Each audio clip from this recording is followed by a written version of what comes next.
देश का number 1 news channel news 18 India इस वक्त आइस बॉक्स ऑफ इंडिया में है। और मैं ऐसा क्यों कह रही हूं, क्योंकि अभी फिलहाल हम सेला में हैं और तस्वीरें आप सेला टनल की देख पा रहे हैं। 13,500 फीट ऊंचाई पर ये देश की ऐसी टनल है जो एकमात्र इतनी बड़ी हाइट पर है। और इसे डुअल टनल इसलिए कहा जा रहा है क्योंकि दो पैरेलल टनल्स यहां पर बनाई गई हैं। तस्वीरों में आप देख पा रहे हैं सामरिक तौर पर जब तवांग और वेस्ट केमांग जिलों को जोड़ती हुई ये टनल है और एक टनल उस तरफ है और ये दूसरी एस्केप टनल पैरेलली यहां पर बनाई गई है। और ये सिर्फ संभव हुआ है बीआरओ की तरफ से। देखिए बीआरओ किस तरीके से संकल्पबद्ध तरीके से, चरणबद्ध तरीके से लगातार एलएसी तक कैसे पहुंचा जा सकता है, क्योंकि एक ऑल वेदर टनल इसे बनाया गया है। सामरिक तौर पर जब भी रोड कनेक्टिविटी की बात होती है या नेटवर्क कनेक्टिविटी की बात होती है तो एलएसीसी यानी कि तवांग से एलएसी के लिए एकमात्र ये ऑल वेदर रोड रहने वाला है। और इससे सीधे तौर पर ना सिर्फ भारतीय सेना को सीधे तौर पर फायदा होगा, लेकिन आम जनता को भी सीधे तौर पर फायदा होगा। मैं अभी फिलहाल टनल के अंदर हूं।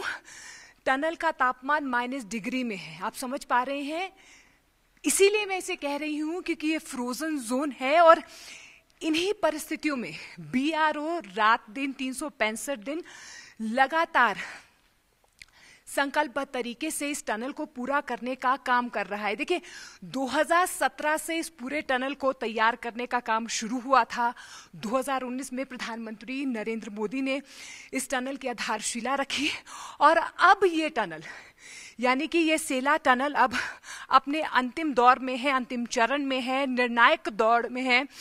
और जल्द ही इस टनल को एक मास्टर स्ट्रोक या यूं कहें गेम चेंजर के तौर पर भी देखा जा रहा है, क्योंकि सीधी चोट किस तरीके से भारतीय सेना चीन को तवांग से कर सकती है, उसके लिए ये टनल मजबूती से चट्टान की तरह न सिर्फ भारतीय सेना के लिए बल्कि आम जनता के लिए भी एक नेटवर्क कनेक्टिविटी के तौर पर काम करेगी। देखिए ऑल वेदर रोड्स की यहाँ पर बेहद ज़रूरत है। ज़रूरत इसीलिए क्योंकि हमेशा से तापमान इसी तरीके से यहाँ पर रहता है। बर्फ से ढकी एलएसी की चोटियाँ, रास्ते किस तरीके से एलएसी तक पहुँचा जाए, भारतीय सेना के लिए ये एक टनल एक गेम चेंजर के तौर पर साबित हो सकती है। आपको बता दें कि 1.5 से 2 किलोमीटर लंबी ये टनल है और इसमें 2 रास्ते बनाए गए हैं। एक 7 किलोमीटर का लंबा रास्ता है, एक 1.3 किलोमीटर का लंबा रास्ता है। और 2 टनल्स बनाई गई हैं, टनल 1 और टनल 2, यानी कि एक ये टनल रहेगी और दूसरी टनल है एस्केप टनल जो इमरजेंसी के लिए बनाई गई है। ये देखिए किस तरीके से यहाँ पर फिलहाल जो है लगातार काम का दौर आप देख पा रहे हैं चल रहा है। लेकिन इस बीच आपको ये भी बता दूं कि लेटेस्ट टेक्नोलॉजी का इस्तेमाल इस पूरी टनल में इस्तेमाल किया गया है। लेटेस्ट टेक्नोलॉजी ताकि ऑल वेदर ये इसी तरीके से भारतीय सेना के लिए तो काम करे, इसके अलावा लोगों के लिए भी काम करे। देखिए क्योंकि तवांग और आसपास के इलाकों में इस तरीके की बर्फबारी रहती है, बहुत बार ऐसा होता है कि ये पूरा हिस्सा जो है बर्फ से कट जाता है, हेलीकॉप्टर तक यहाँ नहीं आ पाते हैं। ऐसे में ये टनल बनना तवांग से लेकर एलएसी तक भारतीय सेना के लिए ये एक सामरिक तौर पर एक शक्ति के तौर पर काम करेगा। और इंटर कनेक्टिविटी या रोड कनेक्टिविटी के तौर पर जिस तरीके से बीआरओ तवांग के आसपास के इलाकों में, एलएसी के आसपास के इलाकों में, ताकि भारतीय सेना की पहुंच सीधे तौर पर एलएसी तक पहुंचे, उसके लिए ये टनल गेम चेंजर साबित होगी। तो हम फिलहाल टनल के उस छोर में हैं जहां पर देखिए आप किस तरीके से, क्योंकि निर्णायक चरण में है अब ये पूरा टनल का काम। और आप देख पा रहे होंगे आगे किस तरीके से फिलहाल कुछ ट्रक्स आपको नजर आ रहे होंगे। सीमेंटेड देखिए किस तरीके से पक्का किया जा रहा है। यहाँ पर आप बुलडोजर को देख पा रहे होंगे। क्योंकि देखिए लेटेस्ट टेक्नोलॉजीज पूरी टनल को बनाने के लिए इस्तेमाल की गई है, क्योंकि ऑल वेदर टनल से बनाया जा रहा है ताकि बर्फ हो, बारिश हो, धूप हो, छांव हो, उस वक्त इस टनल का इस्तेमाल न सिर्फ भारतीय सेना कर सकती है, इसके अलावा आम जनता के लिए भी इस टनल को इस तरीके से बनाया गया है ताकि सीधे यहाँ से यानी कि तवांग से एलएसी तक किस तरीके से तमाम भारतीय सैनिकों की पहुंच सीधे तौर पर पहुंच सके, उसके लिए सबसे फायदेमंद आप इस टनल को देख पाएंगे। देखिए किस तरीके से लेटेस्ट टेक्नोलॉजी का इस्तेमाल बीआरओ की तरफ से किया जा रहा है और संकल्प है कि अगले साल तक यानी कि 2023 तक इस पूरी टनल का काम खत्म हो जाएगा, क्योंकि 2019 से इस प्रोजेक्ट पर लगातार काम किया जा रहा है। ये आप एस्केप टनल की कुछ तस्वीरें भी देख पाएंगे। देखिए किस तरीके से पैरेलली इस एस्केप टनल को भी बनाया गया है। अभी थोड़ा काम यहाँ पर चल रहा है, लेकिन बेहद युद्ध स्तर पर बीआरओ की तरफ से इस पूरी टनल को बनाया जा रहा है। देखिए 2 रास्ते भी यहाँ पर बनाए गए हैं, एक 7 किलोमीटर का लंबा रास्ता है, एक 1.3 किलोमीटर का लंबा रास्ता है, लेकिन ये 2 टनल हैं यानी कि तवांग और केसोंग जिले के बीच की ये टनल्स हैं, 2 टनल हैं जो पैरेलली बनाई गई हैं और यही वो टनल है जो गेम चेंजर साबित हो सकती है सामरिक शक्ति के लिए। और रोड कनेक्टिविटी और जिस तरीके से नेटवर्क कनेक्टिविटी पर लगातार जोर दिया जा रहा था, क्योंकि एलएसी के आसपास के तमाम इलाके बॉर्डर इलाके जहां से भारतीय सेना सीधे तौर पर चीन को चोट कर सकती है, उस लिहाज से ये टनल अपने आप में बेहद अहम और खास बन जाती है।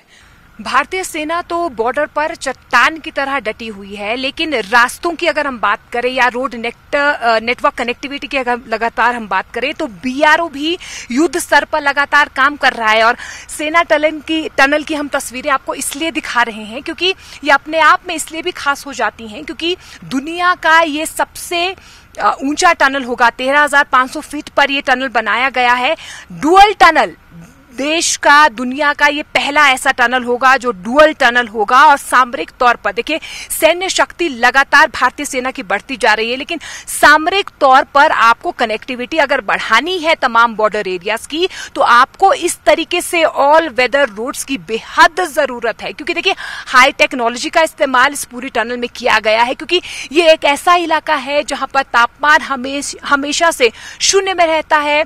बर्फबारी यहां पर बहुत ज्यादा होती है, कई महीनों तक ये पूरा इलाका जो है मेन रास्तों से कट जाता है। ऐसे में भारतीय सेना के लिए, उनके ट्रूप्स के लिए एक कनेक्टिविटी जो ऑल वेदर रोड सेफ्टी हो, उस लिहाज से ये टनल अपने आप में बेहद अहम हो जाता है। और ये आप फिलहाल टनल के अंदर की तस्वीरें देख रहे हैं, क्योंकि 1.5 से 2 किलोमीटर लंबी ये टनल है। और ऐसे में किस तरीके से चीन को चोट करने के लिए या तमाम भारतीय सेना को सशक्त करने के लिए तवांग से सीधे एलएसी तक कैसे पहुंच बन सकती है भारतीय सेना की, उसके लिए बीआरओ देखिए आप किस तरीके से संकल्पबद्ध तरीके से या यूं कहे वचनबद्ध तरीके से 365 दिन लगातार इस टनल पर काम कर रहा है। और अब देखिए क्योंकि निर्णायक यानी कि आखिरी चरण में ये टनल पहुंच चुका है, 2023 तक इस टनल का काम पूरा हो जाएगा। लेकिन अपने आप में ये टनल इसकी जो तस्वीरें हैं ये अपने आप में बेहद महत्वपूर्ण हो जाती हैं, क्योंकि अगले साल तक ये बनकर भी तैयार हो जाएगी। और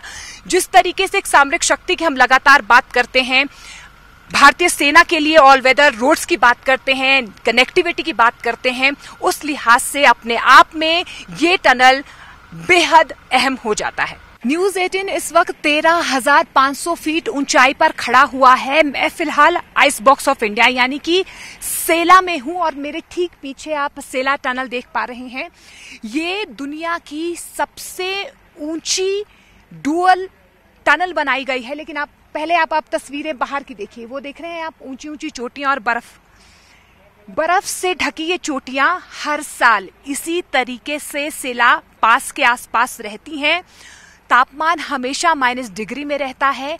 ऐसे में सीधे तौर पर क्योंकि ये दोनों टनल तवांग और वेस्ट केमोंग जिले के बीच की ये 2 टनल्स हैं, 2 टनल्स बनाई गई है। दूसरी एस्केप टनल आपको नजर आ रही होगी, 1.5 से 2 किलोमीटर लंबी ये टनल है। लेकिन क्यों अहम है ये? सामरिक तौर पर किस तरीके से ऑल वेदर कनेक्टिविटी सीधे तौर पर भारतीय सेना को यहां से यानी कि यहां से एलएसी तक किस तरीके से पहुंचा सकती है, उसके लिए ये तस्वीरें सेला टनल की देखना बेहद अहम हो जाता है। आप नीचे भी देख पा रहे हैं किस तरीके से बर्फ से ढकी है, ये पूरा रास्ता जो है बर्फ से ढका हुआ है। और इसी तरीके से इसी वेदर में चाहे बारिश हो, बर्फबारी हो, 365 दिन यहाँ पर चरणबद्ध तरीके से रात दिन इन्हीं परिस्थितियों में काम होता है। और इसीलिए काम होता है क्योंकि इन्हीं परिस्थितियों में, इन्हीं चैलेंजेस में भारतीय सेना भी एलएसी में चट्टान की तरह डटी हुई है। और ऐसे में किस तरीके से सशक्त और ज्यादा सामरिक तौर पर भारतीय सेना को किया जा सकता है, ये टनल अपने आप में एक बड़ा उदाहरण साबित होगी। 2017 से इस प्रोजेक्ट पर काम शुरू हुआ, 19 पर प्रधानमंत्री नरेंद्र मोदी ने आधारशिला रखी और 2023 यानी कि अगली साल ये टनल पूरी हो जाएगी और सामरिक तौर पर एक गेम चेंजर ये साबित होगी। और मास्टर स्ट्रोक के तौर पर चीन को किस तरीके से सीधी चोट तवांग से एलएसी तक पहुंचाई जा सकती है, तमाम इलाकों से पहुंचाई जा सकती है, अपने आप में ये टनल सबसे बड़ा उदाहरण साबित होगी।